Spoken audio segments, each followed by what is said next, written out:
Hi, I'm Tim. Welcome to Watchbox, and thanks for logging on. If you love this watch, email me, tmosso@thewatchbox.com, the direct line for you to me and my crew for purchase inquiries concerning this or any watch you see here on Watchbox Reviews. And today we are discussing the Sinn Specialeren 240 ST-GZ, a timepiece 43mm with cushion case and media blasted surface that is designed for seafarers who want both a bilingual German and English calendar as well as a tidal chart that they can use to determine where the tide is at any given time. For example, if the high tide mark occurred at 4 o'clock, I can see how far I am from the high tide peak just by reading the hour hand.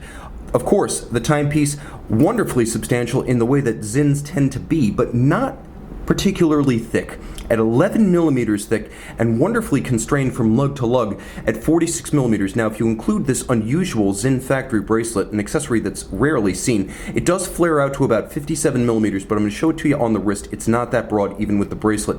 The spacing between the lugs 22mm. The bracelet is beautifully made as the removable links are fixed by hex screws, and this watch does come with hex keys for you to size it out. Now, although it's not a diver, it does feature an all-or-nothing pull-out extension that you can use over thick marine gear. So if you are a fisherman or you are a seafarer and you're thinking of the tides, you might be out in cold weather, we'd like to extend the boating season, and for commercial fishermen, it's all year round. So you have the ability to extend over a thick coat or jacket. 3 different anchoring points inside the clasp, so you can change the fit and alter the anchoring or root of the bracelet for sizing. You'll also appreciate that there is a machined single swing arm, matte finish to match, and you can see a clamshell closure to keep it all locked up. Let's throw it on the wrist real quick and get a wrist impression.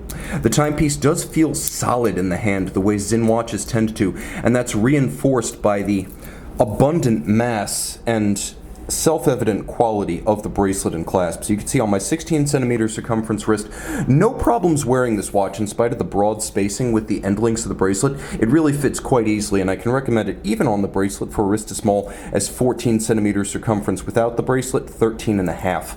And again, the bracelet is very secure, but it has gaps between the links to vent the wrist on a hot day. It is not seamless, and that's a good thing. Jumping back to the case, you can see it features a few well-chosen character lines, a combination of creases and curves, but the finish is uniform across all surfaces, and that includes the bracelet, the clasp, even the crowns. So you can see that media blasted matte finish to reduce reflection and glare. Now on the dial side, we talked a little bit about how to use the tidal indicator. It's not quite a tide complication like you'll find on example with Corum. This is more of a manual means of keeping track of where the tide has been and where it is now. Now it is robustly loomed, and you're going to have to take my word for it, but it also has a nice dished profile thanks to the bowl-like slope of the bezel. You have a bilingual calendar down at 3 o'clock, and you can see I have stop seconds, so I can stop the seconds hand and synchronize to a reference timer. I have a double quick set, so I can change the date or I can change the day, and you can see bilingual with Sinn's native German as well as English. The timepiece controlled using the internal rotating bezel, crown up at 2 o'clock, and inside the case under the solid case back, 100 meters water resistant, a true aquatic watch, a Sellita SW201 automatic winding 26 joules double quick set. It features a 38-hour power reserve, bidirectional winding, beats away at 28,800 vibrations per hour, and it's effectively a version of a ETA 2836, which is the day and the date version, sometimes the GMT version of the ETA 2824. So it's a 2824 architecture that has been made its own by Sellita, and it is functionally equivalent, meaning it's very accurate, it's very tough, and it's universally serviceable, exactly as a hardcore tool watch should be. You can see and you can own this Sinn 240 ST-GZ on the Watchbox. Now you can see at night with the 240 ST-GZ that the internal rotating bezel is also useful as a timing instrument. You can use it to track the tides, or you can line it up, for example, with the minute hand and read the passage of time by night or day.